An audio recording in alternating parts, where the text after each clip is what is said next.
لە دوای ڕفراندۆم و ڕووداوەکانی کەرکووک و ناوچە دابڕێنراوەکانەوە هەلومەرجێکی جیاوازە نێوان عێراق و هەرێم هاتۆتە ئاراوە. ئەم هەلومەرجە خاڵی تازەی تێدا دەرکەوتووە. پێویستە وەفتێکی حکومی کە نوێنەرایەتی هەرێم کات سەردانی بەغداد بکات بۆ دەستکردن بە گفتوگۆ. بەغداد سوورە لەسەر ئەوەی لە چوارچێوەی دەستوری عێراقدا گفتوگۆ بکات و دەقاودەق دەستور جێبەجێ بکات. لەو بارەیەوە فەرید ئەسەسەرد ئەندامی سەرکردایەتی یەکێتی نیشتیمانی کوردستان دەڵێت بەغداد کار لەسەر شێوەی ڕێخستنەوەی دەواازە سنووریەکان و فڕۆکەخانەکان و پرسی نەوت دەکات و کە ئەمەش بە زیانی کووردە و گفتوگۆکردن بەپێی دەستور کورد کۆمەڵێک دەستکەوت لە دەست دەدات بەدەر لە دەستوریش هیچ بەرەوپێشوونەیەک نابێت. ئەم جارەیان بەغداد زۆر سوورە لەسەر ئەوەی کە وتوێژەکە لە چوارچێوەی دەستوری عێراقا ئەنجام بدرێت. لەو گفتوگۆی کە لە بەغدا ئەکرێت من پێم وایە شاندی کورد کە ئەچێت بۆ بەغدا بە هیچ شێوەیەک باسی ڕیفراندۆم ناکات و ناشتوانێت پشت ئەستور بێت بە ئەنجامەکانی ڕیفراندۆم. بەغداش وەکو خۆی ڕایگەیاندووە باس لە ڕیفراندۆم ناکات و خۆشی عەبادی ڕایگەیاندوو کە ئەمە بەشێک بۆتە شتێک لە ڕابردوو.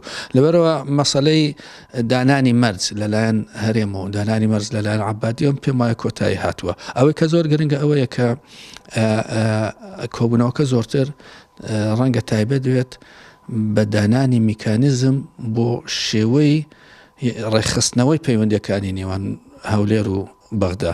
ئەمەش بەکردەوە چەند مەسەلەیەک ئەگرێت و لەسەر و هەمویانەوە بە دڵنیایە و مادەی 130 ئەبێت میکانیزمێکی تایبەتی بۆ دابنرێت و ئەمە کاتیشی ئەوێت هەرەوە نیە هەردوو لە ئەم مەسەلەیە زوو یەکلایی بکەنەوە.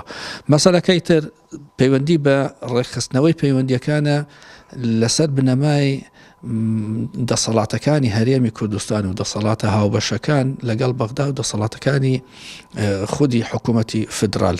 واتە دیسانە بێ بگەڕێنەوە سەر دەستور و بەغدا زۆر سوورە لەسەر ئەوەی ئەم جارەیان دەستور دەقا و دەق وەکو خۆی جێبەجێ بکرێت و ئەمە بە دڵنیایەوە زۆر لە قازانجی هەرێمی کوردستانە نابێت. دێتەوە سەر ئەو سێ مەسەلە گرنگەی کە لە ئارادان کە بریتین لە شێوەی ڕێخستنەوەی دەواازە سنووریەکان فڕۆکە خانەکان لەگەڵ مەسەلەی نەوت. ئەم سێ مەسەلەیە ئەگەر شاندەکە بتوانێت لەگەڵ بەغدا ڕێکی بخاتەوە وەکو بەغدا خۆی ئەوێت بە پێی دەستور و شاندەکە خۆشی بە دڵنیایە کە ئەچێت بۆ ئەوێ ئەو نامەی کە بڵاویان کردوتەوە یاخود ئەو بەیاننامەی کە بڵاویان کردوتەوە لێ باس لەوە کات کە ئەوان لە چوارچێوەی دەستوری عێراقا وتوێژ ئەکەن. ئەگەر وا بێت بە دڵنیایە ئێمە ئەبێت دان بەوەدا بنین کە کۆمەڵێک دەستکەوتەوە بوو لە دەستمان ئەچێت. یەکگرتووی ئیسلامی کوردستان پێی وایە ئەم ڕۆژە لە قازانجی کورد نییە و کورد دەبێت سەرەتا نێماڵی خۆی ڕێبخات دواتە بەرەو بەغدا بۆ سەرمێزی گفتوگۆ بەڕێ بکەوێت. من پێم وایە بارودۆخی دەولی و بارودۆخی ئیقلیمی معادلەکان بە جۆرێکن هێشتا زۆر ناڕۆشنن ئەوەی کە دیارە زۆر لە بەرژەوەندی گەلی کوردانیە بەڵام گرنگە بۆ ئێمە لە بەتەبایی ناوماڵی خۆمانەوە بچینە ناو گفتوگۆ هەم لەگەڵ وڵاتانی ئیقلیمی هەم لەگەڵ بەغداشدا لە پێناو چارەسەرکردنی کێشەکانمان چونکە پێم وایە لەم قۆناغەدا هەر جۆرە بژاردەیەکی تر بێجگە لە بژاردەی گفتوگۆ خزمەت بەم بارودۆخەی ئێستەی پرۆژەی ئێمە ناکات.